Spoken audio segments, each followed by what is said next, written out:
Então, tudo bem, pessoal? Essa é uma aula do Seminário Avançado do Programa de Pós-Graduação em Educação, Contas, Linhas de Pensamento e Desígnios Contracoloniais. Ela é uma aula que está dentro de um conjunto de outras aulas que não estão publicadas e abertas para quem não está matriculado. Então, eu vou dar alguns pontos que os alunos já tiveram em outras aulas, mas não custa recordar. A gente começa com essa fotografia do Fio de Contas, que é um projeto muito maior do que vai ser colocado aqui na aula. Tem uma aula aqui no canal específica sobre esse projeto, que também compõe o hall de material desse seminário. E essa é uma das configurações que eu chamo labirinto de Ariadne. Ariadne é aquela figura mitológica que coloca um fio dentro de um labirinto para um herói mitológico, Teseu, não se perder dentro dele. Então, de alguma forma, o que nós vamos chamar de nologia rizomática, dentro de uma perspectiva que aqui no Brasil se configura hoje como filosofia da diferença, ou então esquizoanálise, ou geofilosofia, nologia rizomática vem dar conta de uma linha de pensamento que não é simplesmente labiríntica, mas também poderia, né, desenhar labirintos, mas são labirintos não circunscritos a uma arquitetura projetável e visualizável, como, né, o nosso fio de contas aqui desenha. Nous vem de pensamento. Então, noologia seria o estudo, a lógica de um pensamento, usando o termo de Deleuze e Guattari no primeiro platô dos 1000, que é o segundo volume do Capitalismo e Esquizofrenia, que eles trazem a imagem do rizoma, dessa raiz, que a gente vai ver aqui na aula, para falar de um pensamento que se espalha, que não tem um centro e que não consegue se expressar num desenho projetável, embora ele sim possa ser compreendido como algo labiríntico, mas um labirinto em movimento. Então, nós vamos entender essas linhas, né, e pensar também o conceito de desígnio e o contracolonial, que vem da referência desse livro aqui, pessoal, que o pessoal está lendo, que é A Terra Dá, a Terra Quer, do Antônio Bispo dos Santos, né, que foi recentemente falecido, quilombola, que traz algumas colocações e que, saindo do termo acadêmico decolonial, traz essa ideia de um contracolonial. Aqui eu vou todo o tempo estar fazendo essa relação, com uma perspectiva contracolonial. Então, começo com essa portinha de um terreiro aqui do Rio Grande do Sul, que é o assentamento de um Bará. O Bará não é conhecido no resto do Brasil, né? É uma entidade afro-brasileira do Batuque aqui do Sul, e ele é, né, relacionado a o que no resto do Brasil a gente conhece como Exu, mas ele é sincretizado, e aí nós temos, dentro dessas discussões desse seminário, uma questão, né, de problematização do que é extremamente potente, mas extremamente problemático, que é o sincretismo, porque o Bará, né, figura emblemática aqui no nosso antigo continente de São Pedro, é sincretizado com São Pedro, porteiro do céu. Tá? Essa é uma colagem minha de São Pedro, que, né, brinca com esses santinhos populares, com essa emolduração barroca, né? Então, todos os trabalhos de um projeto que eu chamo Idolatria Iconoclasta, que já falei em algumas outras aulas, tem essa relação aí, né, do santo popular, muitas vezes, né, embranquecendo aquela entidade que não seria branca, né? Que é de origem africana.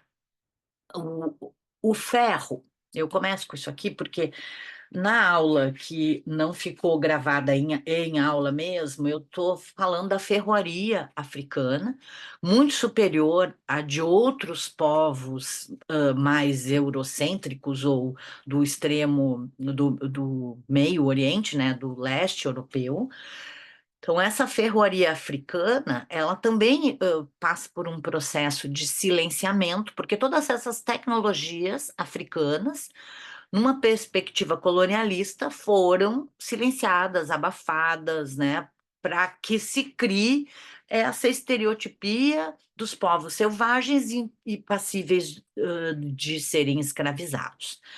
E aqui eu trago a chave de São Pedro, que é um desenho meu para um centro de harmonia e verdade, né? Centro de harmonia, amor e verdade espiritual, que é um centro sincrético, eclético do Santo Daime em Porto Alegre. É interessante que essa chave, né? Aqui depois tem variações, né?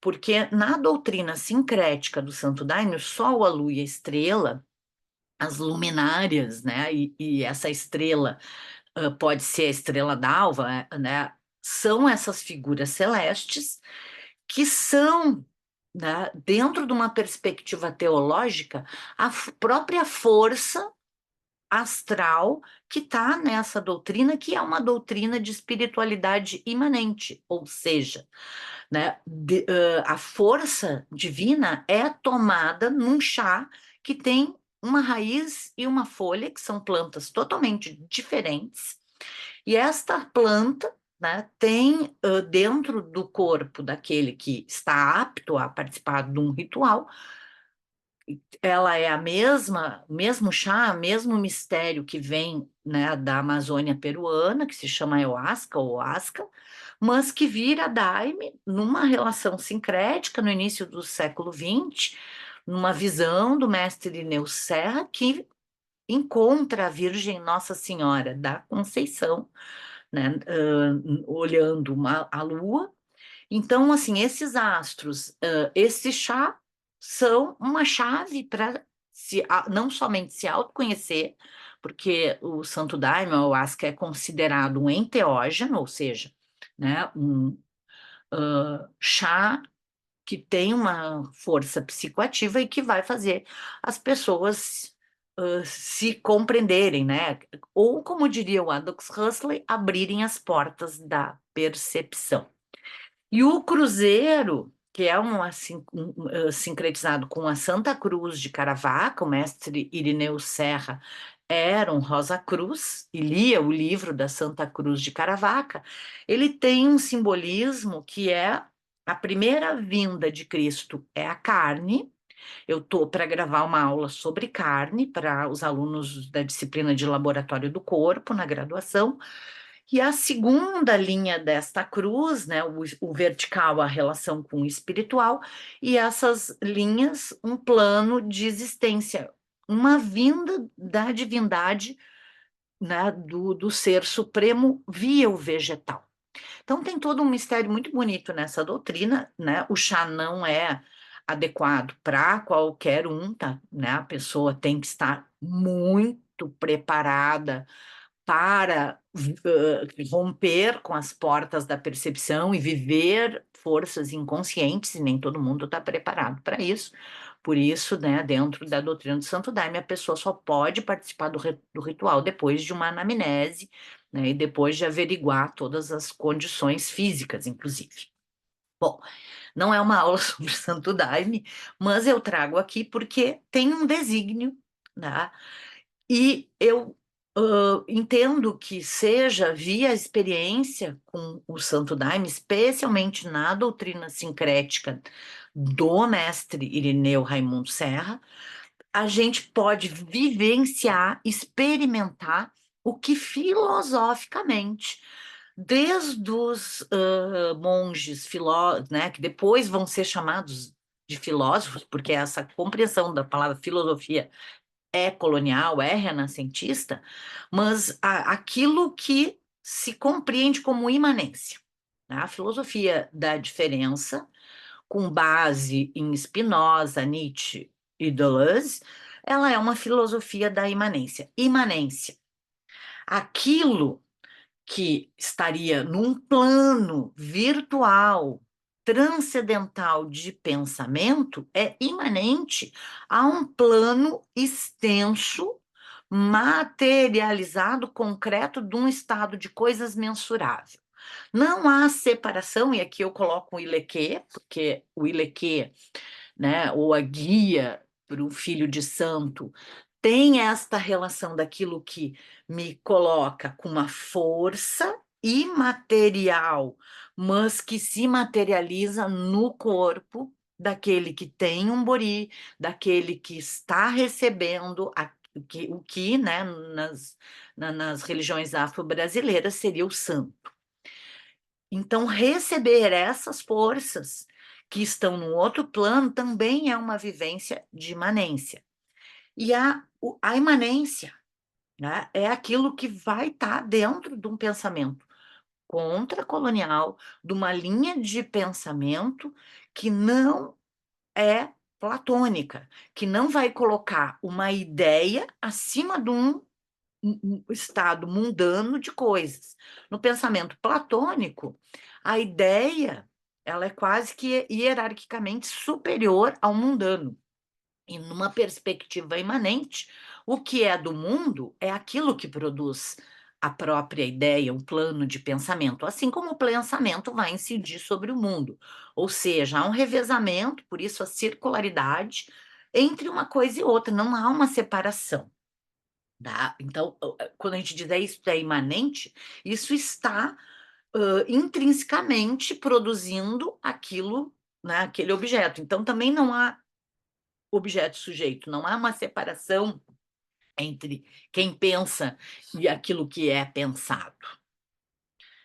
E aí, chegamos aqui, tá esse entalhe barroco, que é uma fotografia analógica, tá? É a fotografia de uma fotografia analógica, que eu fiz há muito tempo atrás, nas experiências no curso de artes visuais, mas a imanência, ela vai ser defendida filosoficamente por Spinoza, no século XVII, nos 1600, em Amsterdã, e Spinoza, um judeu, ele é expulso da sinagoga por pensar Deus enquanto substância, por isso que eu trago o entalhe barroco, isso é um entalhe em ébano do século XVIII, né? Eu tenho uma lembrança muito afetiva, tenho trabalhado muito com esses entalhes, com essas fotografias de entalhes, fazendo diversas relações dentro do projeto Idolatria Iconoclasta.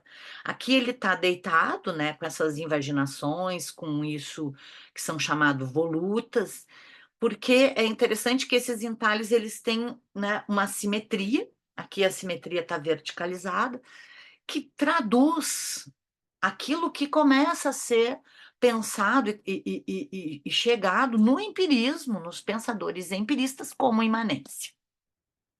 Ou seja, não há, né, uma hierarquia e esses entalhes eles expressam na decoração, né, num modo de produção de imagem abstrata já no século XVII, 1600, esse pensamento, essa imanência entre forças que se retorcem, que se contorcem.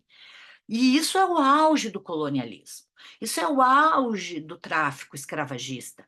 Isso aqui é o auge daquilo que vai se tornando, né, o terror, o sombreamento, é o momento das fogueiras, né, século XVI, século XVIII, com o racionalismo e o empirismo já sendo estabelecidos, isso começa a ser questionável, mas, né, esse objeto decorativo, esse entalhe, ele é imanente a um processo de pensamento, de contorção do próprio pensamento, que marca a nossa modernidade.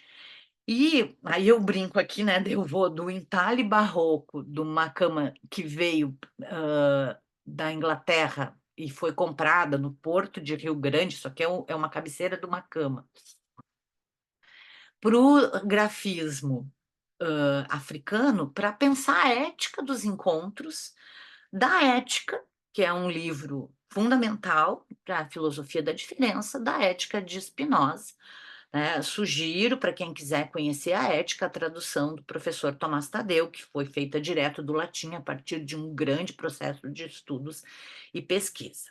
Essa ética dos encontros, que é onde está essa pergunta, agora que está bem na moda, eu vejo em tudo que é evento de artes, que é o que pode um corpo, que está no livro 3 da ética, porque as pessoas pegam um discurso, escutam uma aula, um podcast, e aí vão se apropriando disso, sem entender, né, toda a filologia daquela questão, daquele enunciado, daquele conceito. Eu já vou falar um pouco da filologia. Então, essa ética dos encontros é uma ética imanente entre corpos, corpos que, né, se afectam. Então, também é uma ética dos afetos. E nós não podemos pensar a contracolonização e os processos de colonização sem entender a afecção e os encontros entre uma multiplicidade de povos. Então, sugiro, tá? Uma outra paisagem, aqui é uma pintura de paisagem, que eu vou dar um salto, né, do barroco para o romantismo e realismo do século XIX, onde relações de forças vão se tornar muito distintas, especialmente com Friedrich Nietzsche, né, aqui é a cara dele, para quem nunca viu, que no final do século XIX vai entender que a civilização, e aí tem uma tensão contra Darwin, né, nessas relações de forças que são múltiplas, que já vivendo um processo de industrialização no mundo colonial muito digamos, e desigualitário, apesar das revoluções nacionalistas e da instituição das nações-estados republicanas estar em processo, essas relações de força são o que o Nietzsche vai entender como uma decadência. Então, Nietzsche é contra-evolucionista no sentido de compreender que quanto mais o homem está apartado da Terra, do planeta, mais ele evolui. E essas relações de industrialização, de consumo, tudo isso que hoje, né, a gente está vivendo como a dilapidação do planeta, o Nietzsche já gritava e clamava no século XIX, né? Nietzsche foi incompreendido, ele era um homem hipersensível e não suportou uma situação, né? Ele sofria com um açoite né, de um cavalo. E aí ele é manicomizado no fim da vida dele, né, extremamente medicado para que não mais pensasse. Isso é uma estratégia, né, de silenciamento daquele que está mostrando os problemas do seu tempo e pensando muito além do seu tempo, né? A pensamento Gaia, um planeta vivo, o presente, né, na obra do José Lutzenberger, um ecologista que traz, né, muita inovação no sentido de repensar as relações ambientais no Brasil, já está presente, né, no Nietzsche, que é uma referência do José Lutzenberger. E aí eu entro, né, na parte da aula que o pessoal não conseguiu ouvir em função de uma ventania aqui, de problemas de conexão, que diz respeito à geologia, a um platô, que é o platô 3, que é o Deleuze e Guattari vão chamar geologia da moral. Aqui, né, o professor Deleuze, eu brinco nesse slide com a cara, né, eu faço um rostinho aqui, 2 olhos e a boca, para apresentar essa figura do professor Challenger, porque é importante quem que for ler a obra conjunta do Deleuze e do Guattari, aqui eles, né, aqui, tá, peraí, que eu vou ter que diminuir aqui a minha carinha, né? O Félix Guattari, 1930 a 1992, o Deleuze, 1925 1995. Aqui são eles razoavelmente jovens, né? Quando eles escrevem o Mil Platôs. essa fotografia aqui, eles se conhecem em 68, 1968, um pouco antes do Deleuze defender a tese dele, diferença e repetição. Um pouco depois, Deleuze escreveu um livro muito importante para quem faz arte, quem quer entender a reversão do simulacro do pensamento platônico para um pensamento da imanência que opera com efeitos de superfícies, que é o lógica do sentido. Bom, aqui os dois, né, voltando aqui um pouquinho para trás, criam esse professor. Na verdade, o professor é o Deleuze. Guattari, né, embora tenha dado aulas, palestras, falado muito em público, não era um professor institucionalizado. Deleuze foi um professor de liceu, de ensino médio. Deleuze foi professor em universidade. Quando Guattari vem para o Brasil, numa movimentação de redemocratização muito grande, no início dos anos 1980, ele diz, né, numa entrevista que Deleuze não pode viajar porque ele está amarrado que nem uma cabra na universidade, né? Eu, como também uma pessoa amarrada numa universidade, também ex-professora de escola, né? Transformei isso até numa poética, né? Chamada a corda. Mas é exatamente né, com um devir muito poético de não fechar numa identidade que eles criam um professor Challenger para explicar as estratificações, né, brincando com a genealogia da moral do Nietzsche. Né? Nietzsche foi um professor. Nietzsche não suporta né, essas amarras, o que eu chamo de amarras institucionais. Ele vive de pensão, ele é afastado por uma questão de hipersensibilidade, o que hoje a gente chamaria saúde mental. E ele ainda escreve que ser professor é, né, viver em função dos seus alunos, considerar tudo em função dos estudantes. Não, é quase que não ter vida própria. Quem é professor não tem muito vida própria, né? Não existe muito. Tu vive em função daquilo que vem de uma demanda coletiva dos outros, né? Essa aula também é uma demanda coletiva. Então, né, existe essa abnegação que pode ser bem questionável, mas que é real, não tem. Quem não sabe se abnegar ao outro não consegue ser professor, né? Quem tem muito ego não se sustenta. O Nietzsche, não sei o quanto que ele tinha de ego, mas é por uma hipersensibilidade.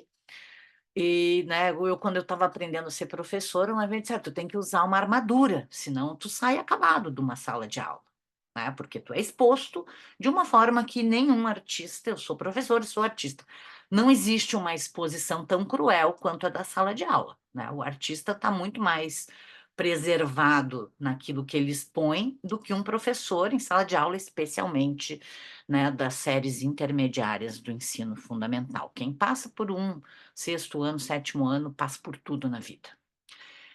E ainda mais em aula de artes, né? Que não é aula, e que é outra coisa para os alunos. Então, Nietzsche, professor de filologia, que estudava como um texto se produz a partir de outros textos, né, escreve dois grandes ensaios monográficos. Um é O Nascimento da Tragédia, que seria a monografia, a dissertação dele, né? Naquela época não exatamente seria um doutoramento, mas que seria aquilo que o tornaria um professor universitário.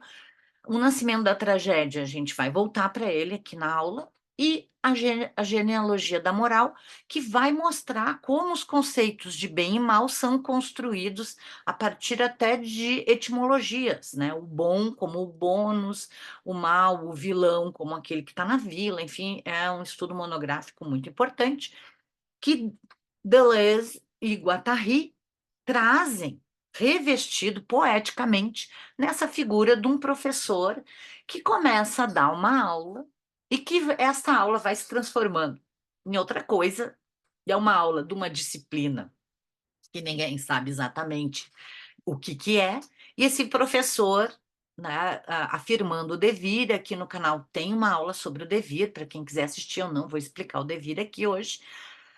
Ele vai se transformando num macaco, fazendo uma brincadeira com, né, o involucionismo e desconstruindo o evolucionismo darwiniano que está no auge do discurso na época que o Nietzsche viveu. Né? E Nietzsche foi ser conhecido somente no século XX, né? Não era notável, embora ele tivesse uma relação com o Richard Wagner e tal, ele rompe com o Wagner, ele vai fazer uma crítica à ópera, né? Quem quiser saber mais sobre isso, tá? Eu tenho um artigo que é Prolegômenos para Pensar o Mau Gosto, na revista Palíndromo da UDESC, pode procurar esse artigo, tá na internet. Né? Bom, interessa o professor Challenger, que vai se transformando, que vai, né, usando uma palavra esquizoanalítica, desterritorializando uma disciplina que seria a estratografia, que é, né, uma brincadeira com a geologia que explica a formação dos estratos geológicos terrestres. Bom, o que são os estratos? Estratos são exatamente, né, amálgamas que vão aparecer nas camadas, na superfície do planeta Terra, de qualquer astro, enfim, né? Então, a estratigrafia. Porém, né, a estratigrafia que o Deleuze e Guattari, pela voz desse professor em devir chamado Challenger, que vai terminar a aula como uma grande lagosta, e que vai deixar as pessoas, né, extremamente, as pessoas vão perdendo a linha de pensamento, porque esta linha não é um segmento de A a B, eles vão também entender os estratos e trazer esses estratos em outros âmbitos que não apenas os geológicos. E esses âmbitos estão relacionados à subjetividade, aos processos de subjetivação, que tornam, como diz o Nietzsche no último livro dele, o Et Homo, alguém o que é, e que também tem a ver com os processos de significação, de significância, que são bastante problemáticos, que vão aparecer depois nos platôs 4 e 5, que são os platôs linguísticos. Então, vocês conhecem, né, a linguística de Saussure, que começa lá no século XX, que vai fazer a divisão entre significado e significante para pensar o signo, e esse signo está na linguagem. Lembrando que no século XX o paradigma linguístico é tão forte que o próprio inconsciente vai ser considerado linguagem. Tá? E esse paradigma ainda está aí, embora ele já seja, né, abalado pelo paradigma multiculturalista e por outros paradigmas aí, como clama o Guattari, o paradigma ético-estético, né, da caosmose, que é o livro que o Guattari vai desenvolver, né, o pensamento de um paradigma ético, óbvio que isso tem base em Spinoza, um paradigma ético-estético. Bom, depois, vocês vão também ter a semiologia do Peirce, que vai ter a trindade do signo, né? Entre as questões indiciárias, simbólicas e o signo em si, né?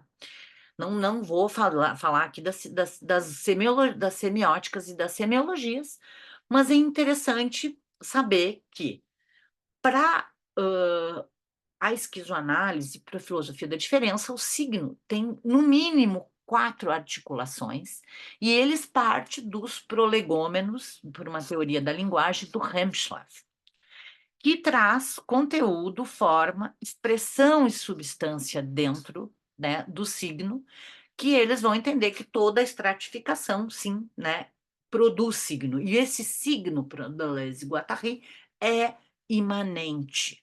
Ele não é algo descolado da matéria, porque a matéria é uma produtora de signos que também estão na linguagem, num plano menos mensurável, mas que também é matéria. Né? Então, há uma imanência do próprio conceito de matéria nessa estratrografia geológica que está no platô 3, que muita gente considera o platô mais difícil, porque ele demanda um pouco de conhecimento de biologia, de geologia, de ciência, né? Inclusive, né, de uma teoria que eles vão contrapor à teoria evolucionista, que é o isomorfismo das espécies de Geoffrey Saint-Hilaire. Essa não é uma aula sobre o platô 3, tá? Mas eu tenho que situar isto porque é a partir de conteúdo, forma, expressão e substância que nós podemos pensar a matéria e podemos pensar, né? Então, aqui é interessante que a lagosta, que eu depois vou trazer como escorpião, que também é um artrópode, né? Ela tem isso nessas pinças articuladas, as duplas pinças. Porque numa teoria inicial do signo, nós vamos ter a binariedade. Se aqui é possível gravar uma aula, postar dentro de uma plataforma gratuita, tá? Então agradeço aqui a todas, né, esses porque é gratuito, porque pouca gente, só gente muito interessada, especializada, vai assistir. Então isso é a nossa felicidade e gratuidade, né? Se isso é possível, é porque existe uma linguagem binária, uma combinação de algoritmos. Mas esses algoritmos não estão só em dois, eles vão se multiplicando, né, fractalmente, até a ideia do fractal, que começa com esse isomorfismo, essa simetria das articulações da lagosta. Essa é a imagem que está no próprio livro da edição brasileira, da editora 34, do Mil Platôs. Esse é o volume 1, né? O terceiro platô que está no livro 1 da edição brasileira, porque na edição francesa os 1000 tão grossos, assim como nós temos, né, o volume 1, que é o Antiédipo, do capitalismo e esquizofrenia. Então, essa dupla articulação, ela vai criar, tá? Isso aqui não é peremptório, é simplesmente eu fiz esse esquema para uma simplificação didática para entender as duplas articulações que vão se tornando quadrúplas articulações dentro da esquizoanálise, dentro dessa compreensão, né, que, que vai ser apresentada em 1000 platôs, que na verdade são 15. Então, se a gente tem o segmento A a B, né, como a geometria euclidiana o apresenta como uma linha, esse segmento é o que o Deleuze e o Guattari vão chamar de segmento molar, né? É um segmento que vai de A a B e é matematicamente muito simples. Mas, dentro desse segmento, eu tenho ligações que matematicamente poderiam ser fraccionando esse segmento, e eu poderia imaginar que dentro de um segmento eu tenho microsegmentos constituindo aquilo que seria uma simples linha AB. E isso vão ser compreendidos que, em vez de segmentos, são ligações que vão se capilarizando, que vão se molecularizando. Então, há uma articulação entre o que seria o molar, aquilo que eu enxergo de uma forma mais linear, e aquilo que é molecular e que vai se esfacelando, que vai se fragmentando. Por isso a importância, né, que eu já apresentei em outras aulas aqui dentro do seminário, a fragmentação. Esses segmentos são linhas binárias, AB. E o que interessa nesse pensamento é a linha de fuga. A linha que entende? Ela começa ligando uma coisa com outra, mas ela vai se afunilando, ela vai se perdendo até desaparecer. Linha de fuga.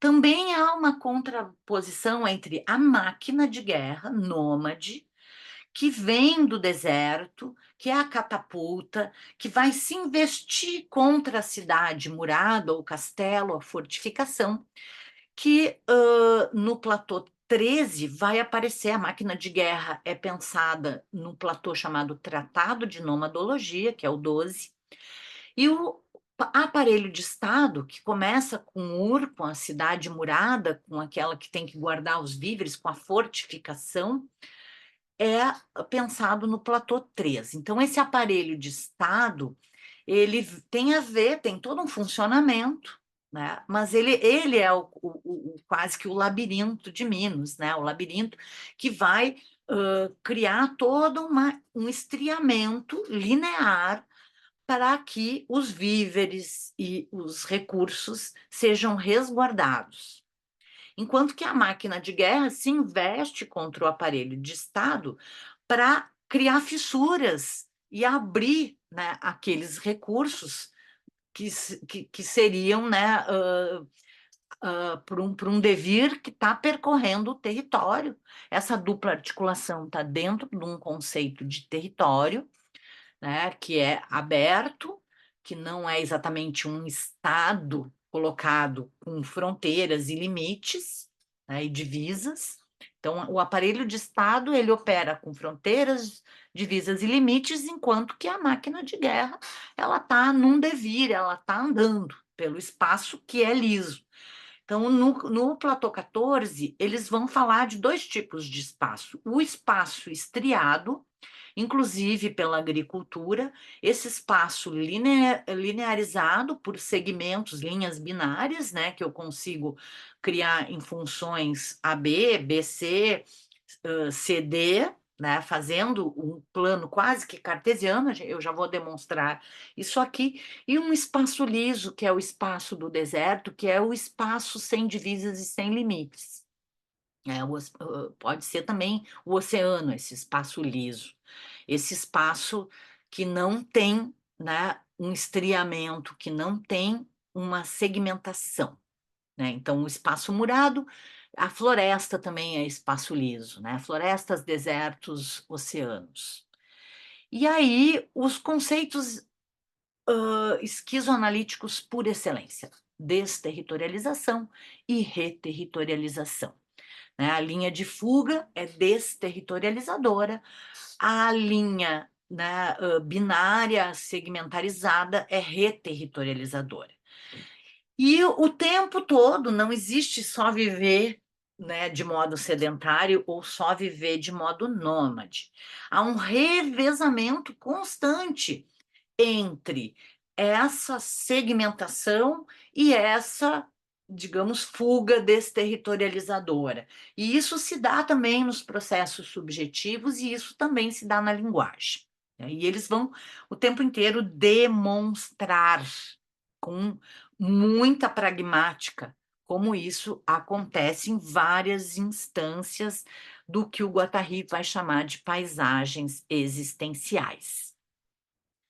Aqui eu trago a grama, é a mesma grama, tá? São Carlos, poderia ser a grama esmeralda, poderia ser qualquer grama, qualquer relva, tá? Mas a São Carlos, no meu caso ali do meu jardim, está tomando conta da esmeralda, que parece mais resistente, mas a grama, ela é o rizoma, né? Então, o que que é? O rizoma é uma imagem de pensamento para dar conta disso que se espalha, disso que não tem um eixo, que não, mesmo que a gente possa abstrair segmentos molares de A a B dentro desse desenho do rizoma, ela vai produzir uma síntese que ao mesmo tempo é disjuntiva, e aí esse conceito é um conceito operador de todo o Antiédipo, o primeiro volume do Capitalismo e Esquizofrenia, que eu sintetizo numa imagem, mas ao mesmo tempo essa imagem, diferente de um segmento molar de uma linha binária AB, ela se desterritorializa e vai produzindo uma multiplicidade de linhas, onde eu já não consigo compreender, né, onde que está a cisão que faz essa disjunção na dupla articulação, segmento, né, a binariedade necessária para que as coisas se articulem, mas na síntese disjuntiva elas se articulam e se desarticulam, porque essas articulações estão em movimento, produzindo o que é o rizoma. Aqui a gente tem uma, né, ampliação de um bulbo de grama que tem os fios aqui, tanto de raiz quanto de broto, para o que vem a ser o vegetal. Então, eu posso dizer que né, a linha mais grossa, molar, ela vai se ramificando e se capilarizando em outras linhas. Então, pela imagem da raiz, eu consigo chegar num pensamento abstrato que cria um novo conceito que ficou muito na moda, ficou muito mal usado, né? E aí o problema é esse, né, de se usar um conceito sem seguir a filologia, de onde ele vem, de como que ele vai operar dentro de uma literatura e de um discurso, criando um novo sistema de pensamento desde os anos 1980. Então, aqui a gente tem, né, uma materialização de como esse rizoma vai permitir um pensamento que hoje, 2024, se diz contracolonial, né? Com esse Antônio Bispo, que traduz o que o Deleuze e Guattari, no que é filosofia, o último livro conjunto, vão, né, quando eles saem do termo esquizoanálise para geofilosofia, pensar com a Terra, né? O Deleuze vai clamar em aulas, em entrevistas, em conversas, e inclusive em textos, por uma filosofia para não filósofos, tá? O que no Brasil se torna mais conhecido como cartografia esquizoanalítica, mas que no primeiro dos platôs e na aula do professor Challenger, no platô 3, vão surgir como estratoanálise, nomadologia, micropolítica, pragmática, esquizoanálise e até filosofia pop. Né? Eles vão dizer que a rizomática, rizomático, igual a pop análise.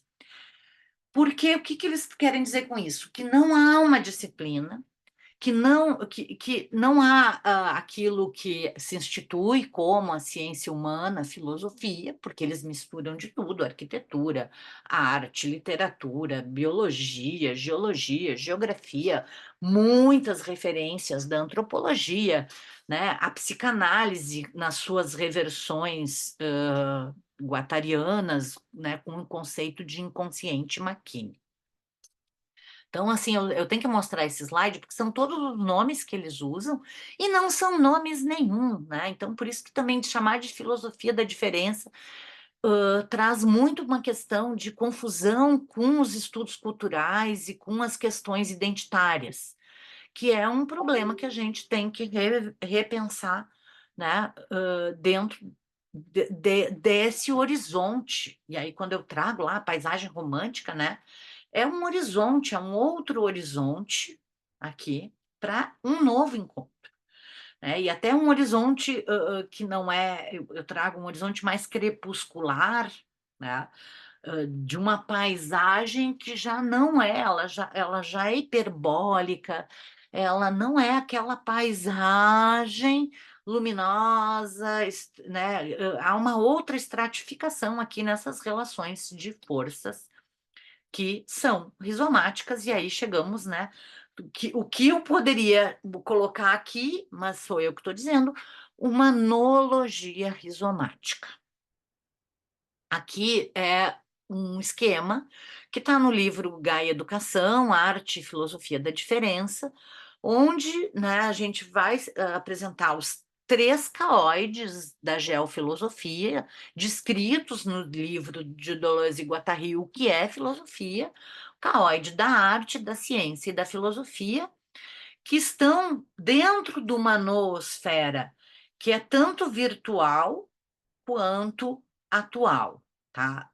Eu não vou explicar essa esquizoanálise rizomática que está aqui embaixo do esquema, mas o que nos interessa aqui é chegar no conceito de corpo sem órgãos, que é um conceito roubado, né, de um outro pensador, né? O Deleuze e Guattari roubam e eles assumem esses roubos, por isso que são grandes bricoleurs, né? Aqueles que vão colando muitas coisas.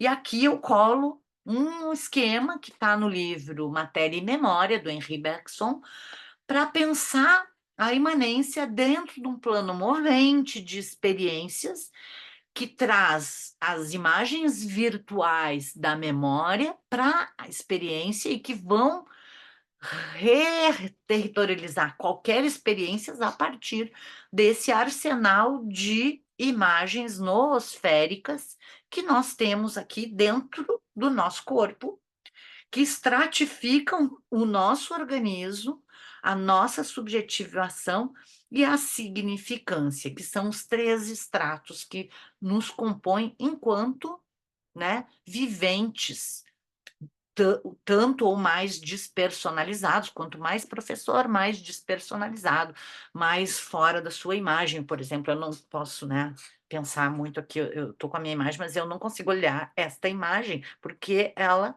não é essa aula e não sou eu nessa imagem. Esta imagem é uma aberração. Então, isso é um processo, né, de disforia magisterial, que eu estou criando um conceito. Por quê?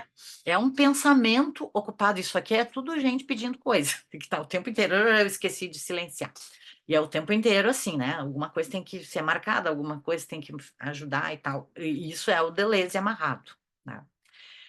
É um pensamento que não reproduz, né? Por isso ele é um pensamento de produção, que cria conceitos para aquilo que a imagem monstruosa, né, essa imagem extremamente dolorosa, que nos estratifica em significância, em subjetivação, esta imagem tem que produzir um conceito a partir daquilo que não foi pensado, porque o resto está tudo pensado, dado, e já está ali, e a gente só tem que seguir o filo, na filologia, e reproduzir.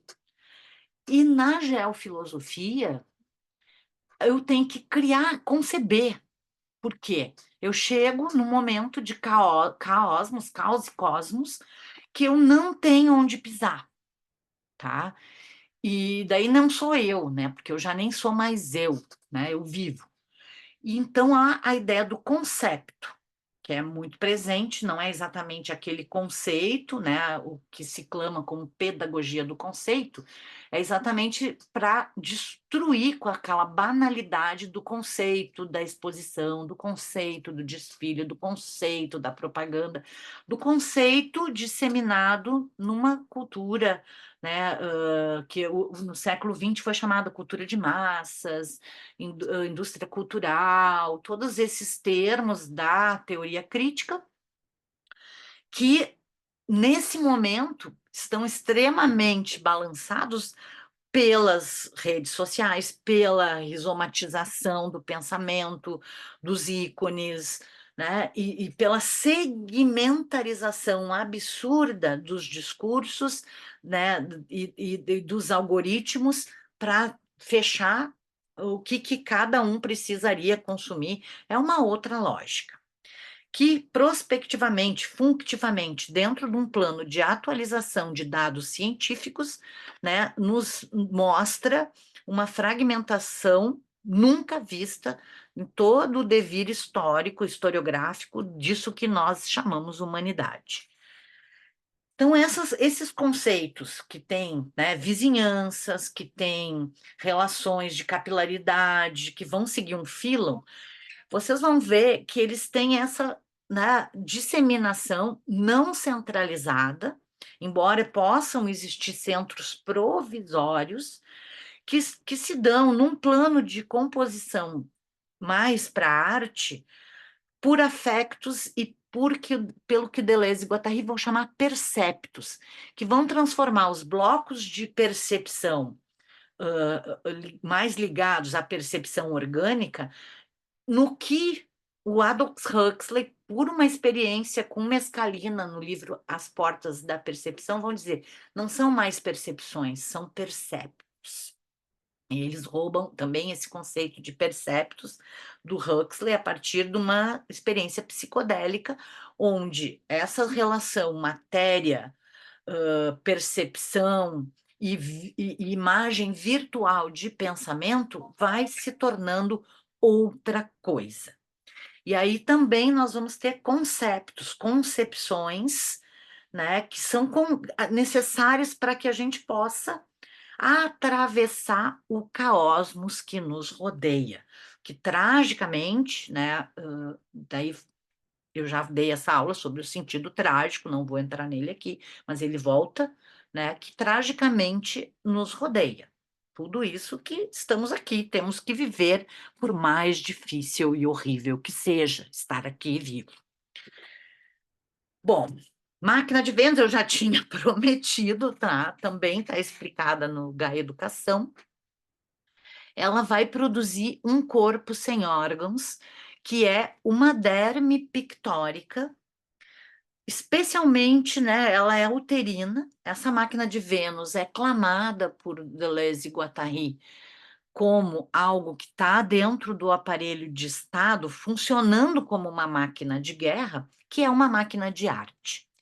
Então, a máquina de Vênus, ela tem, né, o que lá no século XX chamavam muito a função social da arte, de produzir questões, de desterritorializar aquilo que é dado, que a cultura estabelece como isso ou aquilo, né, o caráter ontológico do próprio objeto e do valor do objeto artístico, do valor do objeto cultural, dos valores de consumo, né? Já no sentido daquilo que o Nietzsche vai clamar no final do século XIX como a necessidade de uma transvaloração. Então, é um pensamento transvalorado que, com o Marcel Duchamp, né, com o conceito de transubstanciação da obra de arte, é nós sairmos daquilo que é dado como o que é, e sim mostrar como que aquilo se torna o que é. E a máquina de Vênus, eu brinco com um útero, né, a partir de toda uma produção com atlas de anatomia humana, né? Então, entram aqui os dois conceitos criados por Nietzsche, por isso que se trata de criação de conceitos para nos ajudar a atravessar o caos e pensar o impensável desse caos, a partir do que o Deleuze vai chamar como, né, a linha feiticeira do não pensado, atravessar essa linha feiticeira, por isso a vassoura, que também é um pincel, num braço que eu chamo Dionisíaco. Dionisíaco, esse conceito nietzschiano, lá no Nascimento da Tragédia, para falar do ditirambо, do retumbar, né, daquilo que está no coro satírico da tragédia, naquilo que é coração, naquilo que não tem forma, mas é vibração e pulsação. E que, para quem pinta, isso está muito presente na pintura, né, no usar o pincel, no se atirar na tinta. E, ao mesmo tempo, né, Nietzsche diz que há o outro braço do qual que não poderíamos viver simplesmente, né, dionisiacamente. Nós precisamos da retidão, dos cortes, da técnica, né, da luminosidade solar apolínea. Então, o dionisíaco é lunar, né, há um fundo infinito que não é o impensado, mas nós pensamos pela pulsação, né, ditirâmbica do dionisismo e também pelos cortes e lâminas e projeções retificadas, aí a coluna, né, uma coluna dórica, e aí então o magistério, o procedimento didático que vem da Didascalias, que era a tradução do que estava acontecendo na tragédia, tanto em termos musicais como visuais, e era necessário uma didática.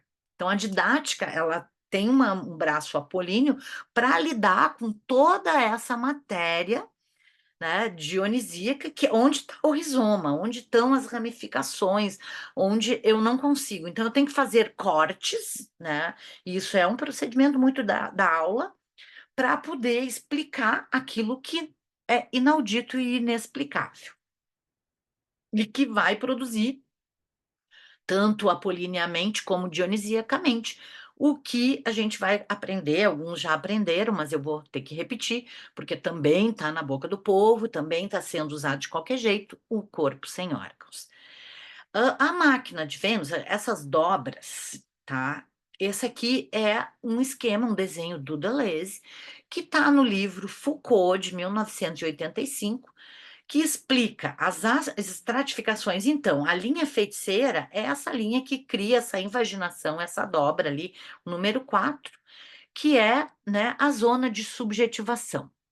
Tudo que está na zona 2 e 3, tá, é a zona estratégica, e o 3 é aquilo que está estratificado na significância, na subjetividade e no próprio organismo, e nas próprias organizações. A linha 2 é uma linha de desestratificação, mas que opera com estratos não tão formados. E a partir da linha 1, que é a linha feiticeira, eu tenho aquelas partículas que estão fora. E toda aquela zona, né, que está fora, o outside ali, como está nesse esquema aqui, é uma cópia do livro em inglês. Toda esta zona, né, ela é o impensado. Então, essa linha feiticeira, ela lida com esse impensado, quando Deleuze vai explicar, né, aquilo que vem a ser toda a obra do Foucault, que lida basicamente com as estratificações e com as linhas molares de uma sociedade disciplinar, né, com a geologia das instituições. Então, se eu pensar em linhas molares, eu tenho, né, essas linhas retas, formando o plano cartesiano não é só, né, as relações de variáveis x e y, ele é bem mais complexo. Mas, no senso comum, eles são essas variáveis que vão produzir latitudes e longitudes, os paralelos e os meridianos. Mas, com o pensamento esquizoanalítico, nós vamos ter as linhas transversais e as linhas erráticas que se atravessam nessas latitudes e longitudes, produzindo dobras, que são zonas de subjetivação em devir. Por isso que é um pensamento que explode o personal, né? Eu já expliquei muito dessa questão da relação máscara-persona na tragédia, mas essa persona é uma fabulação, usando fabulação, termo do Henri Bergson, para explicar como os seres humanos criam os deuses. Esta fabulação, né, da máscara, nos estudos de Congo-Banto, a gente vai aprender que a máscara Enkice é a própria Enkice, que é essa entidade que não corresponde exatamente a o que, né, nas tradições iorubá seria o orixá, né? A máscara também é um nume, como os romanos os entendem, né? Como a nossa tradição romana traz. Então, o Enkice está na máscara. Mas a máscara não é a pessoa que viveu o antepassado. É muito mais do que isso, né? Ela é uma produção que não é personificada. E mesmo na tragédia grega, a máscara do personagem é a máscara do próprio, da próprio sentido trágico vivido por aquele personagem que vai dar origem à persona. Então, tudo isso que se outorga como eu, né, e que é instagramável no mundo contemporâneo, é extremamente aprisionador, né, e problemático. E brincando daí com um platô, que é o platô 7, que vai trabalhar com o conceito de rostidade, e em francês, visage, tanto paisagem como a face. Eu trago aqui, né, um desenho do século XVII, do Cassini, que vai observar a Lua já com uma luneta bastante potente, né? E aqui a gente vai ver aquilo que em Moçambique aparece como a Viase, que é uma princesa insubmissa, que vive na Lua por castigo. Então, eu tenho uma série que eu não vou mostrar aqui, só vou mostrar uma imagem, que é As Caras da Lua, tal como a gente enxerga a Lua no hemisfério sul, né? Ela tem essa pareidolia de um rosto, às vezes um pouco mais inclinado, um pouco mais, e esse rosto assombrado, né? Que lá em Moçambique é uma princesa castigada, né? Por ter sido insubmissa. E esses buracos na Lua são o que o Deleuze e Guattari vai chamar o rosto de terror, porque o rosto é uma prisão, entendeu? Hoje, então, com as harmonizações, desarmonizações faciais, um rosto como o meu, que é horrível, é um absurdo, entendeu? E aí fica essa coisa, né, de um rosto almejado, do rosto distorcido, e isso está lá na discussão da rostidade como um processo de subjetivação extremamente estratificado. E isso foi antes né, desse rosto de inteligência artificial impossível, ou então distorcido, que algumas, ou plastificado, que algumas pessoas atingem. Né? E então entra essa discussão do rosto, né, como aquilo que amálgama a própria identidade. E dentro desse pensamento trata-se de despersonificação. E de despersonificação, inclusive, naquilo que se segmenta e se estratifica enquanto identidade. Antes de morrer, o Foucault faz uma grande discussão sobre identidade, dizendo que há momentos em que é estratégico colocar a máscara de uma identidade, no caso dele, a homossexualidade ou o sadomasoquismo, né, as práticas sexuais não genitais, e tem outras que isso é completamente aprisionador e que não interessa, e que nós não precisamos nos calcar nessa na tirania dos segmentos identitários. Né? E aí eu entro aqui num esquema, né, que é a pirâmide do sistema capitalista, que vocês vão ver que também existem as identidades de classes, que hoje, no século XXI, são extremamente confusas, né? Embora para o capitalismo esquizofrenia, aquele fluxo de capital que comanda todo mundo, ele esteja rizomaticamente atravessando todos esses segmentos, né? Ali aqueles que alimentam todos e trabalham por todos, que seria a classe trabalhadora, né?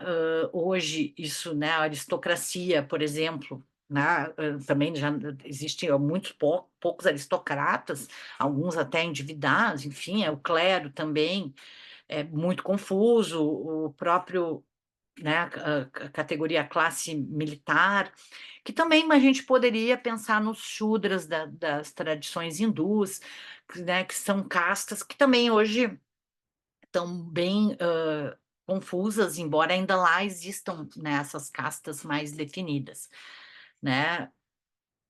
Então aqui eu trago essa ideia da pirâmide social, que é o mundo industrial capitalista, que está hoje girando bastante, né?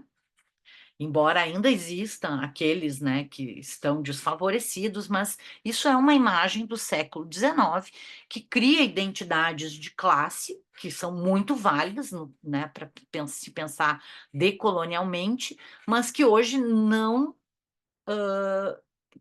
cabe no que a gente tem vivido, porque teria os padres que fazem você de bobo, né, uma aristocracia e governantes que fazem as regras, né? Isso na universidade é a última coisa que existe, é alguém que faça regras, né? As regras são feitas de baixo. Aqueles, né, que dão tiros em você, aqueles que mentem para você, a burguesia ali, né, dentro de um banquete, e aqueles que trabalham e alimentam todos. Assim também como a ideia o etarismo, né, que também é uma outra gravura distribuída, né, popularizada no século XIX, que é a ideia das idades do homem, que existe um auge, depois um declínio, e isso também, né, nos coloca dentro de uma estratificação orgânica do berço ao túmulo muito estreita, porque quem está vivo hoje está já dentro de um túmulo de trabalho constante, né? Quem trabalha em vários segmentos sociais, especialmente servindo os outros no funcionalismo público, em hospitais, em consultórios, quem atende não tem, né, mal saiu do berço, já está no túmulo, porque a gente está aqui dentro de uma tumba né, de favores para alheios. E há também outra construção do século XIX, assim como então né, o etarismo, a construção das diferenças de classe, a família nuclear contemporânea, essa trindade, que vai ser extremamente questionada, porque a própria construção da identidade da mãe, né, como rainha do lar, ou do pai, como esse trabalhador, provedor, e da criança que tudo recebe, são construções sociais da civilização industrial, né, também é um triângulo, né, e aqui entra os dois triângulos, aqui eu brinco, né, porque é um triângulo que vem com essa triangulação toda a energia é voltada para a criança, e aí a criança vai se tornar um vetor de consumo e de produção de bens, né, muito grave aí para os processos de industrialização, e, né, os pais provendo e vivendo em função desse que é o futuro. Isso tudo nos coloca, né? Esse slide aqui é a minha prisão, né? Eu sou uma pessoa presa em aulas e aulas e serviços. É a nossa grade de horário, grade né, de compromissos. Nós estamos presos, gradeados, inclusive dentro da cidade, dentro das casas. Por isso, né, até a minha bisavó, Florisbela Feijó Barreto, foi muito profética, dizendo, né, para minha avó que a casa era o túmulo da vida. Então, aí os túmulos hoje estão gradeados, os cemitérios estão gradeados em função de uma discussão aí de segurança. Quem quiser entrar nessas crises da subjetividade contemporânea, com o meu ex-orientando, Márcio Tasqueto, a gente publicou, né, o problema das cidades, né, tem um artigo na Revista Brasileira de Educação sobre, com o Antônio Negri, sobre a crise contemporânea de subjetividade, né? Que são várias crises, e uma delas é o problema da securitização, que nos coloca em grades. Para isso, outros tipos de linhas maleáveis, aqui como essa, que é uma fotografia da teia, elas precisam ser clamadas, linhas que não são exatamente rizomáticas, mas são linhas maleáveis. Essa aqui é o meu projeto Teia, que é um crochê infinito, né? Que vai acontecendo e não é, os pontos não são contados. Então, dentro da perspectiva do projeto das contas, que nós vivemos para pagar contas e vivemos contando horas e contando, né, tudo isso que nos subjetiva dentro de uma linguagem extremamente aprisionadora e dentro de modelos subjetivos, que são o que a Sueli Ronick chama kits perfis padrão, a teia vem, né, numa não contagem e num devir outro de algo maleável, interativo, ambiental, vestível, né, que brinca com capturas para uma coisa outra, que traz uma outra evidência de traços numa variação. Se nós não temos como escapar desses kits perfis identitários personológicos, porque nós somos fincados em personalidades colonizadas, nós vamos evidenciar traços naquilo que o Deleuze vai chamar de efeitos de superfície, que seja a produção do que Deleuze, Guattari e também Michel Foucault vão clamar como outros modos de subjetivação e a criação de novos modos de vida, que sejam menos, né, aprisionadores, menos, né, causando tanto sofrimento como a humanidade vem vivendo. Por isso, é o que o Deleuze vai chamar como a raspagem dos clichês ou a implosão do estereótipo para outros tipos de paisagem existencial, né? Lembrando que paisagem existencial é uma expressão do Guattari, não do Deleuze, e uma paisagem existencial, né, onde muitas rostificações sejam válidas, uma paisagem existencial, né, cuja ética dos encontros e dos afetos não seja estereotipada, né? Não tenha que nos servir, né, dentro de uma narrativa que é aquela narrativa já estereotipada, dentro, né, daquilo que o Deleuze, depois de terminar o Capitalismo e Esquizofrenia com Guattari, ele vai dar um curso, que é onde ele clama pela raspagem dos clichês, que lá no Antiédipo já vai aparecer, né? Ele vai dizer que nós temos que sair das ilustrações, né, daquilo que ilustra o pensamento, embora eles se façam valer de imagens de pensamento, como eu estou fazendo aqui, com esses grafismos, mas que saia das narrativas para criar mais verso, né, algo muito mais da lógica do percepto do que do narrado, e que evite, porque há o problema que eles vão colocar depois em 1991, né, vão publicar em 91, dentro do que é a filosofia, que é o problema da filosofia reflexiva. E aí, por que não? Por que reflexão? Porque no momento em que eu estou refletindo, eu estou espelhando, eu não estou produzindo algo novo. Então, eu vou espelhar narrativas, vamos espelhar ilustrações já dadas, imagens já criadas, e nada de novo vai acontecer. Então, a filosofia da reflexão é aquela da caverna de Platão, ou seja, tudo que eu estou pensando é ilusão. Então, eu não estou pensando, eu estou refletindo.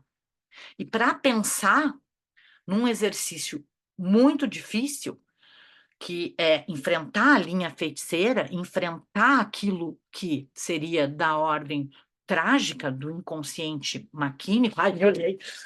Tá, ai, que horror. E daí eu tenho que enfrentar, entendeu? A própria aberração. Eu vou enfrentar, mas enfim, não preciso, né? Por quê? Porque eu prefiro um outro traço estereotipado do qual eu jamais vou atingir. E aí, o problema da reflexão, do espelhamento.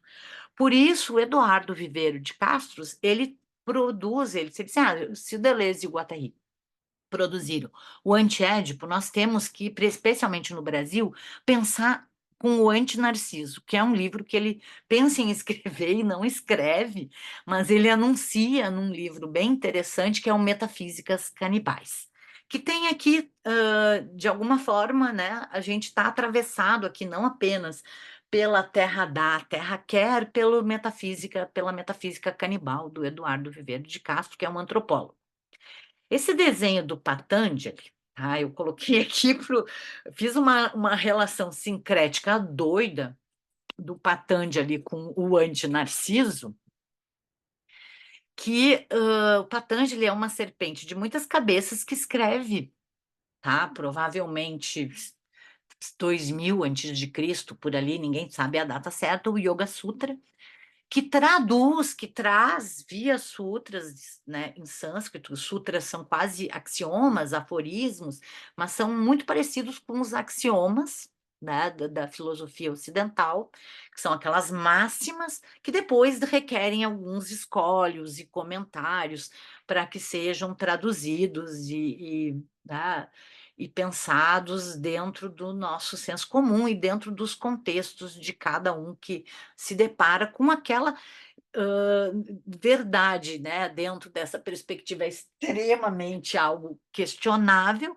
mas que seja algo da ordem daquilo que não é questionável. O axioma, ele coloca um enunciado que expressa a matéria, e no caso a matéria da yoga, que é uma técnica, uma ciência para, né, acalmar, dominar. Daí tem várias possibilidades de traduções, todos os termos têm uma carga estereotipada muito difícil. Controlar os torvelinhos, as flutuações, os vruts, né, que são aquelas tempestades, as tumultuações da mente, sendo a mente imanente ao corpo. Por isso, depois, né, há toda uma questão de trazer essas técnicas para os domínios do corpo.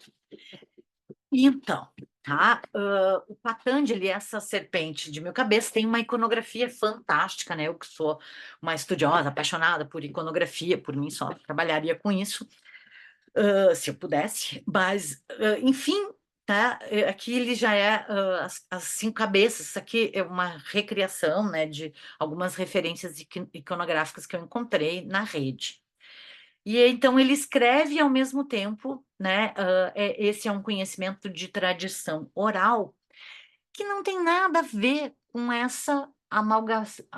esse amálgama que nós estamos tendo com uma imagem personológica física que vem desconstruir aquilo que faria do corpo simplesmente um objeto anímico provisório e não a própria identidade e a vida da pessoa, assim como um rosto, né? Então, eu fico pensando o quanto as máscaras e outras forças na qual nós temos como ancoragem para esse mundo virtual imanente a todas essas questões reais e para as outras civilizações, sem espelho, sem retrato, né? Quando as pessoas não tinham esse sofrimento de ter que olhar a sua imagem, ou o prazer, né? Quem tem uma imagem que corresponde àquilo que o estereótipo exige para a felicidade e aprazimento visual, o objeto anímico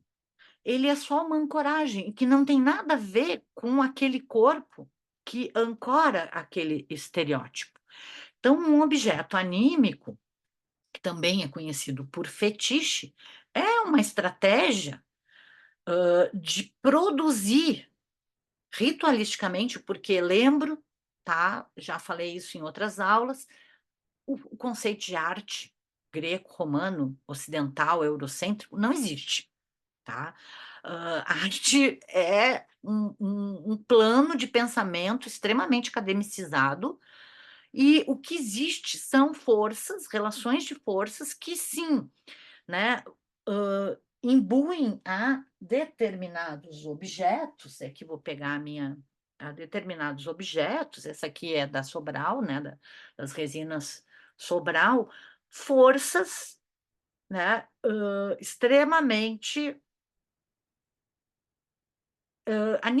que tem alma. Então, essa alma do objeto também pode ser pensada no nosso corpo, porque o nosso corpo não deixa de ser também um objeto anímico que vai acabar.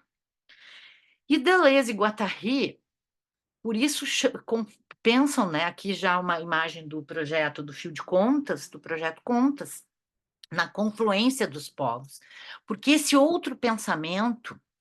esse pensamento que agora, né, com o Antônio Bispo, ou o Nego Bispo também, como ele é chamado, é o contracolonial, vem, eles diziam, pensamento por vir dos trópicos. Então, é um pensamento que conflui povos e não rostificações personológicas, não autores que, né, o Foucault vai falar do autor como essa vaga de um discurso que é simplesmente um nome, que é a própria obra e que já não é mais uma pessoa. Mas igual, quando a gente tem a autoria, a autorização, tudo isso remete a uma personificação que cria, né, um sistema, uma epistemologia personológica que vai muito longe, que não nos permite isso, e com a esquizoanálise e as desestratificações clamadas num pensamento, né, de linhas mais erráticas, seria uma noologia rizomática, ou uma analogia de uma confluência que combate as palavras de ordem, e aqui por palavra de ordem eu posso pensar também as palavras, as imagens de ordem, né? Porque quando eles vão combater a palavra de ordem, a imagem de ordem ela era extremamente diversa. E basta vocês pegarem revistas dos anos 1970, 1980, que vocês vão ver que não existe essa estereotipização visual, né, em cima do corpo, especialmente do corpo feminino. Embora já existisse, né, algumas imperativos de magreza e, né, algumas questões, mas os rostos, os corpos são extremamente variáveis. Então, trata-se de combater palavras de ordem imperativos que são dados pela linguagem, e aí também por uma linguagem que se traduz visualmente em, né, produções de diversidade, de rizoma, e que chegam no multiculturalismo dessa nomadização, que também é outra palavra que está gasta, que está na moda. Então, essa é a última aula que eu vou dar, que vai a tratar de mil platôs. Aqui estou fazendo um pacto, tá? Porque esse combate, aqui o escorpião que está no Gaia Educação, que vai pensar o extrato orgânico da dupla articulação, né? Ele combate um organismo e as organizações como um extrato, mas o organismo é o extrato mais fácil de mudar, mais maleável. Tanto é que, se eu quiser, eu vou lá e faço uma coisa e tenho outra cara, como um artista Orlan, né? Faz isso como poética, transformar na cara mais bonita, transformar na cara mais feia, né? Posso até colocar implantes me transformar num monstro. E a subjetividade e a significância são os três estratos que nos constituem. A subjetividade é o intermediário e a significância é o pior. Porque o que que isso significa? O que que significa a palavra? O que que significa o sentido da vida? Né? Qual é o significado desse pensamento, dessa aula, dessa obra de arte? Isso é extremamente imperativo, isso é extremamente difícil de ser transformado, diferente do organismo. Esse excesso de significância, Deleuze e Guattari vão entender como o juízo de Deus, aquele, né, o juízo de Deus tem a ver com o julgamento final, onde alguns bons vão para o céu e os ruins vão para o inferno. Os feios estão no inferno, os bonitos estão no céu. Tá? Então, o juízo de Deus tem, para acabar com o juízo de Deus, tem uma emissão radiofônica de 1948, que é do Antonin Artaud, né? Acabar com o juízo de Deus, de certa forma, é acabar com essas posições estereotipadas de bem e de mal, né? Então, porque alguém, eu não entendo o que está escrito no meu Platôs, isso aí é horrível, é mal. Né? Ou porque o antiédipo começa com o cu solar do presidente Schreber, esses autores são loucos e o louco, em geral, é o mal. Né? Então, acabar com o bem e o mal é uma versificado poeticamente nessa emissão radiofônica do Antonin Artaud, da onde também é roubado o conceito de corpo sem órgãos, que é desenrolado no Platô 6, onde, né, eles dizem que um corpo sem órgãos, todo mundo cria o seu. E esse corpo sem órgãos pode ser anoréxico, esse corpo sem órgãos pode ser o corpo sem órgãos de uma obra de arte, nas suas virtuoses, pode ser um corpo sem órgãos da droga, do álcool, né? O corpo sem órgãos, ele é aquele que não é que ele não está no organismo, mas que ele vai produzir algo que faça, né, vibrar, a Sueli Ronick vai chamar de corpo vibrátil, algo que está estratificado e amortecido no organismo.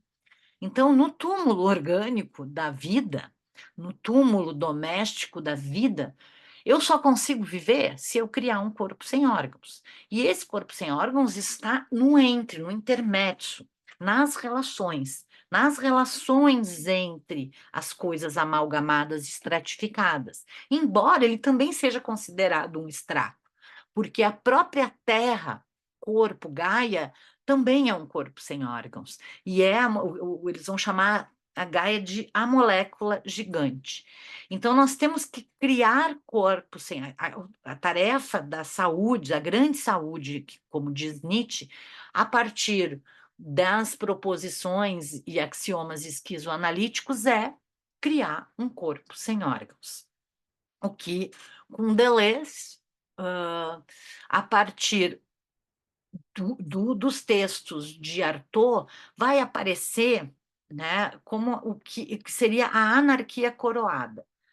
Porque aí, talvez eu explique melhor isso na aula sobre a carne, que seria a coroação, o aristocrata, a coroa, que também é o cocar, que tem a ver com todas, né, os recebimentos de uma liderança ou de uma pessoa que, né, durante uma vida recebe determinadas forças, entidades para a comunidade, porque numa lógica contracolonial, nada é para a pessoa, tudo é para o coletivo.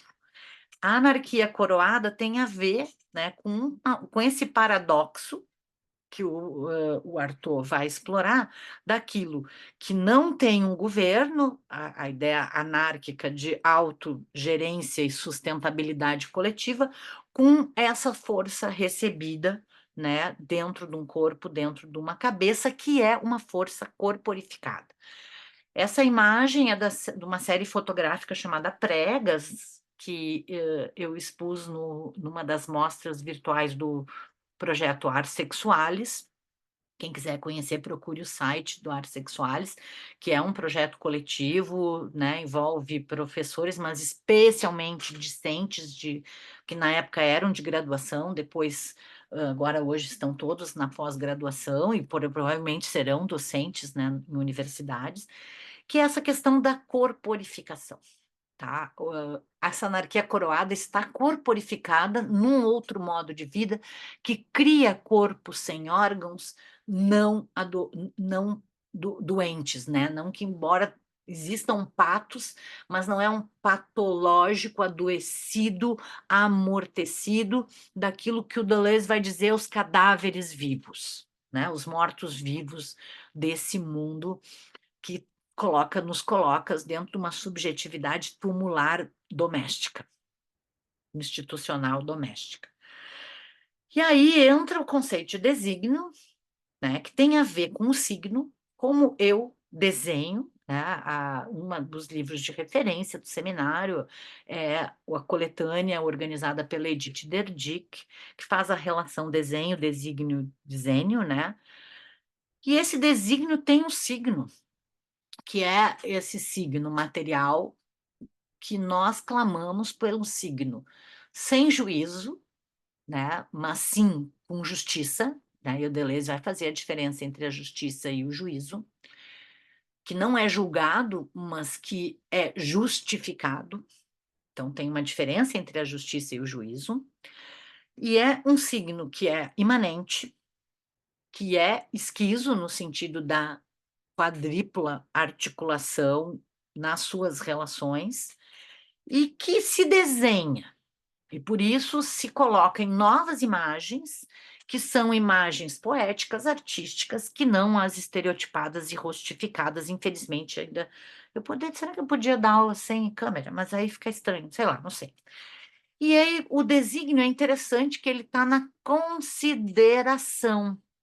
Essa considerar, o considerium, que tem a ver com aquilo que já está na aula não listada, né, para o pessoal do seminário, que são as projeções que se desenham a partir de uma referência narrativa mitológica, cultural, de narrativas que não são fixas, né, como todo e qualquer mito.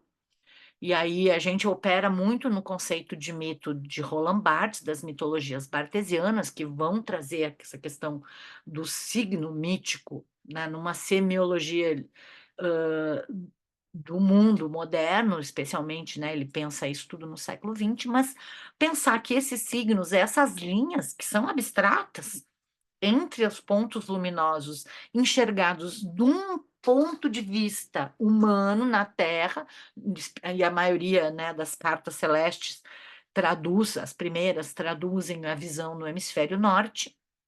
Esses desenhos são abstrações eurocêntricas, né? A gente pode encontrar outras cartas celestes, mas elas se estratificaram a partir da visão greco-romana, caldeia, né? Originalmente caldeia, mas os mitos são os mitos greco-romanos. Isso são desenhos. Poderiam traçar outros desenhos, outros povos vão fazer outras relações entre esses pontos, né? E aí é interessante que na astrologia eurocêntrica, que esse aqui é o mapa do dia que eu pensei em gravar a aula, mas deu problema com a internet. Então foi terça, né? Hoje é quinta. E eu fiz o mapa astral nesse site, que tu pode fazer o mapa do dia, né? Até 3 mapas é gratuito, que é o AstroDinst. E aí a gente vai pensar, bom, esses são os desenhos, né, do dia. Até posso pensar que a oposição Urano-Sol impediu as conexões de internet enfim, né? Mas é interessante que ah, há a crença de que no momento em que eu respiro pela primeira vez, que alguém respira pela primeira vez, o desenho do céu vai se imprimir como desígnio para a tua vida, como uma impressão digital, né, que tem uma relação única e ao mesmo tempo genética. Né, e quem estuda astrologia sabe que o mapa astral também tem um filo genético de relações com a parentalidade, ancestralidade. Mas esse é um desenho muito diferente de outros povos, de outras culturas, que fazem outras relações, né, com as estrelas, outros desenhos. Né? E eu fico pensando se isso funcionaria, como funciona para alguém de sangue mediterrâneo, funcionaria para um aborígene, por exemplo. Né? Então, a gente tem que pensar com a esquizoanálise o que funciona. Para nós, isso funciona porque há uma impressão simbólica, e aí teríamos que pensar um pouco com os arquétipos e as impressões do símbolo que une, né, um desígnio a um corpo, a uma vida, que vai, sim, do berço ao túmulo num segmento molar A, B, como que isso, né, se traduziria e como que isso funciona? A pergunta da esquizoanálise, e acho que é a pergunta contracolonial, né, que a gente pode canibalizar contracolonialmente, é: isso funciona? Como que isso funciona? E pensar que essas linhas vão funcionar de muitas formas. Por exemplo, um desígnio que eu não tinha percebido, esse é um fotograma que eu fiz durante a faculdade e que já tem aqui, inclusive algumas dessas contas estão no fio de contas, eu já estava trabalhando com as contas, com uma poética das contas, sem nem pensar que existiria um objeto, né, que é um fio de conta de 300 metros, que está aqui perpassando esse seminário, e todas essas linhas de pensamento e referências canibalizadas de dois franceses considerados bricoleurs loucos, que desterritorializam as próprias disciplinas que os intitulam, né, os seus notórios saberes, a psicanálise e a filosofia, para pensar aqui com um desígnio contracolonial por um novo tipo de pensamento, né?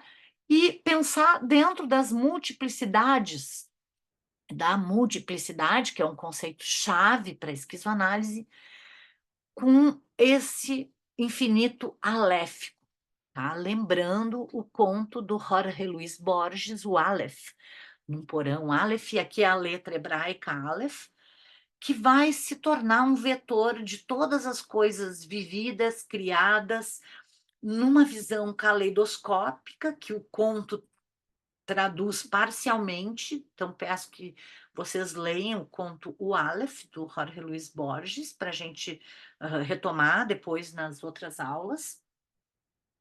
Então, esse sentido aléfico de tudo ao mesmo tempo agora, ao mesmo tempo nada agora, todas as relações entre passado, futuro e presente, numa geometria de difícil tradução infinita que segue naquelas linhas de pontas ali que são as reticências. Né? É uma imagem abstrata, né? Voltando para os estudos de tarô que perpassam o seminário, né? Tem as contas, que são as contas, né, dos arcanos menores, dos naipes, de origem do extremo, do Oriente Médio, né, de origem árabe.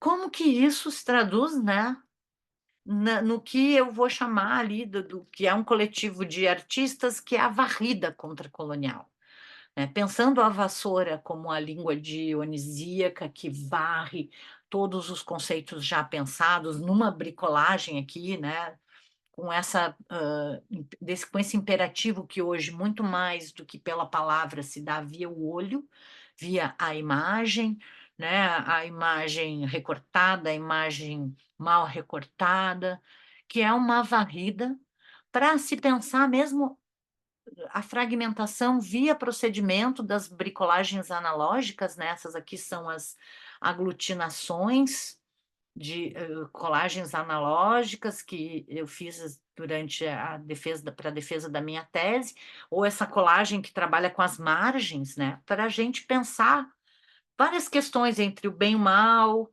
né? E eu vou ter que voltar para o início da aula que ficou gravado na aula não listada com todo mundo, que é o dragão, tá? Então, esse aqui é um dragão, uma pele de dragão, essa derme pictórica, que já é outra coisa que não a derme rostificada, aqui eu ainda tenho uma rostificação, né? A figura do Darth Vader está aqui presente para, né, como um ícone pop que problematiza a rostificação e que traz a questão do terror e toda uma desconstrução do bem e do mal, né? Por isso ele é um ícone, um dos ícones pop, como o próprio Batman, um dos mais interessantes, porque ele apresenta paradoxos do bem e do mal. Aqui o dragão que eu fiz para a defesa da qualificação da tese, né? Que é um dragão de colagem, de um atlas de anatomia, e o dragão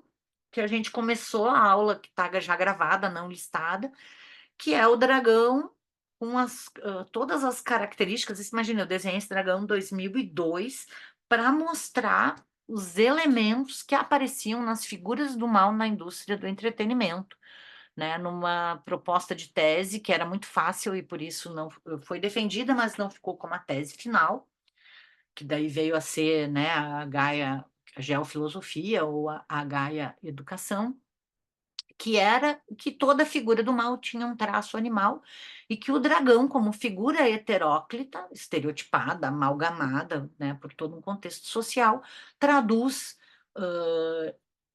né, resume, sintetiza disjuntivamente todos esses elementos, como o raio, a língua bífida, as garras afiadas, pele escamosa, asas de morcego, guampas, pupila vertical, dentes pontudos, né, escamas também.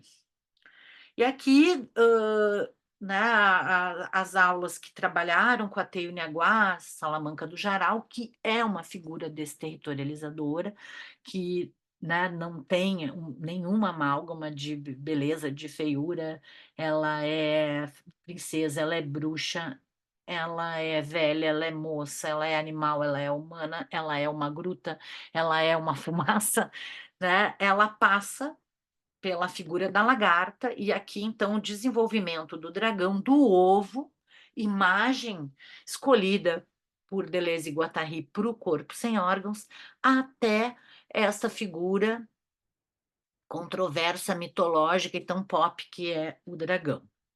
E aí eu chego aqui, essas lâminas são imagens de tarô, né, que passam pelo desenho do tarô de Marsella, foram fotografadas a partir de desenhos em lâminas transparentes do João de Ricardo, que é um estudioso de tarô, diretor de teatro da Companhia Branca de Teatro, né, uma obra fantástica, recomendo, assistam a produção do João de Ricardo, que eu volto para últimas questões de tarô, porque o tarô é um dispositivo singelo educativo, embora ele seja fruto de um processo renascentista, colonizador, mercantilista, que envolve jogo. Essas figuras, né, trazem elementos atávicos aqui embaralhados, porque interessa para nós as margens, né? Aqui a colagem margens, pensar nas margens, pensar sem uma imagem central, codificadora, imperativa, como, por exemplo, né, o dragão, inclusive, é uma imagem para os aparelhos de estado, para as heráldicas, né, como uma imagem sobrecodificadora, pensar em imagens descodificadas, e aí eu fiz a relação com esse tarô contemporâneo da Ordem da Aurora Dourada, onde aparece no Arcano dos Amantes uma cena da mitologia grega que é, olhem, e essa Andrômeda. Então, quando eu estou falando de um corpo desenhado que está aí na inteligência artificial, é essa Andrômeda aqui. Tá? Procurem outras Andrômedas, outros Perseus, aqui o Perseu matando então o dragão Cetus, que é o monstro marinho que vem devorar a Andrômeda. Andrômeda também está no céu, assim como o Perseu e o seu Pégasus, como o próprio Cetus, que hoje vem se transformando, né, se transformou na constelação da baleia. Então, para entender, né, esse monstro seria a baleia, mas aqui ele é o dragão. Então, o dragão, como efígie clássica do monstro, aqui o Perseu, né? Perseu e a Górgona, essa aula aqui já está gravada na não listada. Aqui, como tem as pessoas e tal, não posso colocar, mas estou só explicando da onde que a gente saiu para pensar essa analogia rizomática que problemiza, está muito bom, né? É uma nova palavra. O sincretismo. E aí entra aqui essa figura que parte do dragão alquímico de 3 cabeças, que é a cabeça vermelha, a cabeça rubra e a cabeça branca, alva, e a cabeça negra, o nigredo, albedo e rubedo, para pensar uma amostra de multiplicidade. Porque as imagens, elas vêm como amostragem de todos esses conceitos, de todas essas linhas de pensamento que não são as linhas lógicas, né, de um pensamento linear, cujo filo, uma coisa seja causa e efeito da outra, mas nesta amostragem, os processos, embora eles envolvam esses X genéticos de duplas articulações que são quadruplas articulações em formas, conteúdos, expressões e substâncias, numa multiplicidade que é monstruosa, porque a origem da palavra monstro, isso eu já gravei, mas eu vou ter que repetir para quem não assistiu a aula não listada, a origem da palavra monstro vem daquilo que, por sair de uma forma esperada para a espécie, era mostrado no início do processo de urbanização, nos pequenos burgos, quando começam a surgir as feiras, era mostrado como atração, como o que vem depois ser no momento que o Nietzsche vai chamar a decadência, a involução, nos freak shows do final do século XIX, ou os zoológicos humanos. Então, isso era mostrado, e aí a origem da palavra monstro é aquilo que precisa ser mostrado. Com Deleuze, que é considerado também um monstro por, né, ter vários aspectos estéticos e personais dele, isso ganha um outro sentido, que é uma amostragem desse conceito que lida com essa linha feiticeira, porque a tese dele começa com o terror, né? Com uma paisagem de terror da diferença, que é o céu relampejando, os relâmpagos, os raios e a tempestade. Tá? Aqui é a figura da Medusa, que está no. Que é o monstro, um dos monstros, né? Cujo Perseu. Perseu é o herói que não se atira no abismo, que não seduz ninguém errado, que não faz nada errado, tá? O tanto que ele tá no Ladrão de Raios do Percy Jackson aí, né? Numa série, não poderia ser qualquer outro herói que se mata, que se atira, que estupra, que faz tanta coisa como os outros, tá? E a cabeça da Medusa, que é essa forma apotropaica, monstruosa, também traduz, né, esse momento, né, de colonização, que é um momento de terror, porque ela é tanto uh, aterrorizante como aterrorizada. Né? E o Caravaggio, que é esse pintor proto-barroco, maneirista, né, expressa isso. Também mostrei dentro desse mesmo tarô iniciático da Golden Dawn, e por que que a gente tem que ter aqui no seminário, que está também pensando esse tarô como um dispositivo relacional, pedagógico, uh, né, e sintomático de culturas e tendências, esse demônio trans, né, fazendo uma relação com outro elemento que perpassa as nossas questões aí das contas e do sentido trágico e das contas que prestamos na vida, né? Que é as prisões demoníacas, né? A figura monstruosa do demônio, que é um problema sincrético, porque é uma distorção. Esse aqui é o demônio, ele tá bem legal, de todo esse tarô, que tem várias estereotipias, esse é um demônio que tem, meu Deus, que tem a questão, né, trans muito bem colocada. E aí o Deus Pan, a partir deste livro, que a gente tem como referência.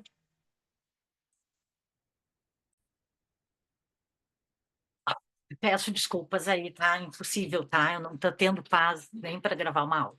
Isso que eu botei um monte de aviso, mas esqueci, agora já silenciei. Bom, um dos livros, só para a gente concluir, tá? Que o seminário apresenta, tá? Então parei aqui quando deu barulho. Esse tarô da Golden Dawn, por que que o tarô da Golden Dawn é interessante para nós? Ele tem várias versões. Essa é a versão contemporânea do século XXI, bastante estereotipada, né, na estética das figuras. Essa versão, ele é o tarô que, por várias discussões e toda essa mistificação das ordens esotéricas iniciáticas que surgem como um contraponto ao racionalismo do século XVIII, dos 1700, ao iluminismo, e elas abundam no século XIX, e a Aurora Dourada, ou Golden Dawn, é das mais tradicionais e mais duradouras.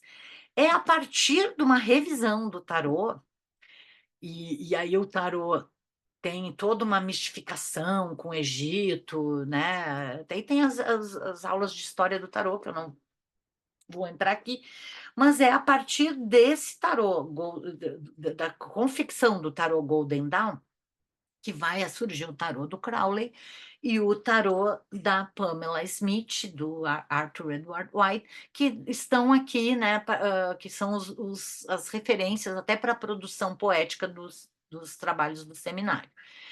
E aí, então, o Pan, né, essa questão do sincretismo do Pan com o demônio medieval, né, a partir desse livro aqui, edição belíssima da Dark Side, que traz o conto simbolista, que é do Arthur McCann, que é um escritor inglês, simbolista. E por que que nos interessa? Para acabar a aula. Por que que o que se considera hoje, historiograficamente, como uma produção artística simbolista é tão importante? Porque é uma produção sem ismo, sem um movimento, sem uma escola, do final do século XIX, início do século XX, onde, por exemplo, a transcrição do conto da Teyunaguá, Salamanca do Geraldo Simões Lopes Neto, é considerada simbolista. Então, todas essas produções, elas estão num escopo, né, de retomada de símbolos que são da mitologia clássica, e também é um momento de tensão da colonização, é um tempo de quebras epistêmicas, né, e paralelo às rupturas plásticas visuais das vanguardas dos ismos, como o cubismo, expressionismo, né, nas artes visuais. E aí o Deus Pan é retomado, mas ele é retomado a partir de uma estranheza, sem perder todo o estigma demoníaco, daimônico, que ele ganhou nos séculos, né, do que, para quem retoma as iconografias e os mitos da antiguidade clássica, é a Idade das Trevas.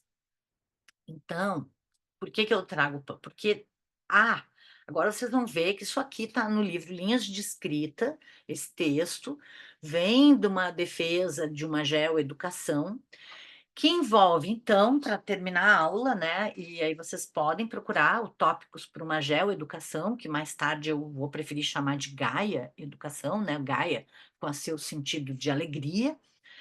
A composição de paisagens, que são as paisagens existenciais do Guattari, dimensões moleculares que permitam, né, a quebra dos estereótipos, que vão produzir uma educação menor, que não é aquela educação das grandes narrativas. com imagens de pensamento pop, porque não adianta nós procurarmos imagens de pensamento que não sejam disseminadas e que não, né, e o pop no sentido de estouro. E Deleuze, né, no Brasil, ele estoura como um ícone quase pop no mundo acadêmico, que sequer fora das estratificações rígidas, platônicas, de uma lógica, né, que segue todo um procedimento metodológico cartesiano. Então, essa educação que opera de forma menor em dimensões moleculares, uma educação Gaia, ela tem um funcionamento esquizo, no sentido da quadriarticulação, e uma propagação rizomática, como eu já expliquei aqui, sem negar o sentido trágico, né, da própria existência e esse plano monstruoso panzófico, essa ideia do Pan, desse Deus estranho, que ao mesmo tempo é um olimpiano, ele entra no panteão e não entra, ele está na floresta, ele está na natureza, ele é confundido com Dionísio, ele está no cortejo dionisíaco, e por isso uma pedagogia no sentido, né, tradicional de condução, né, de como tu conduz um processo que é dionisíaca, mais do que apolínea, porque toda pedagogia se constitui de forma apolínea. Então, também entra essa pedagogia dionisíaca, que envolve o corpo, que envolve a pulsação, a dança, e aquilo que aparece como o ovo caósmico, ou o ponto zero de pura potência do corpo sem órgãos. Tá? Então, quem quiser adentrar na explicação desses nove novos tópicos para isso que se vai se chamando geoeducação ou processo geoeducativo, está no livro Linhas de Escrita, que tá disponível na academia, né? No compêndio de publicações livres acadêmicas, que é o site academia.edu.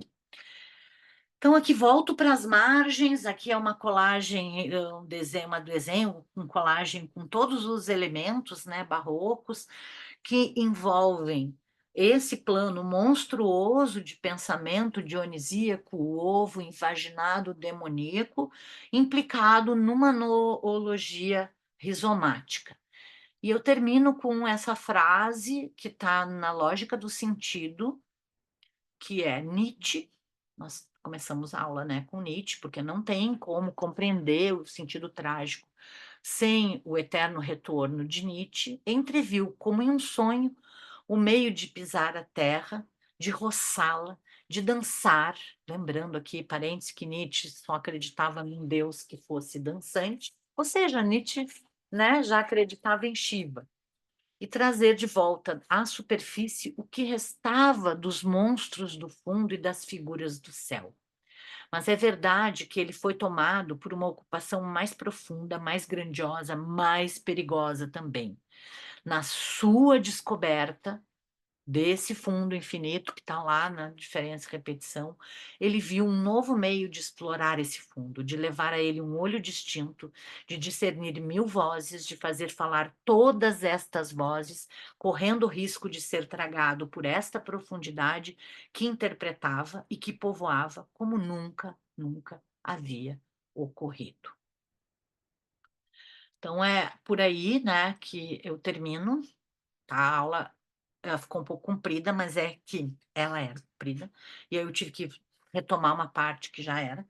Espero que todo mundo tenha compreendido um pouquinho o que vem a ser uma noologia, ou pensando com Guattari, talvez o logia, né? E é melhor o Sofia, como a metodosofia da Sandra Corazza, ou a ecosofia, em vez da ecologia, como propõe o Guattari. Tá? A ecosofia eu já explico noutra aula aí, chamada Ecosofia do Confinamento.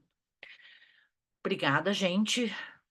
Bom feriado, boa aula assíncrona para vocês.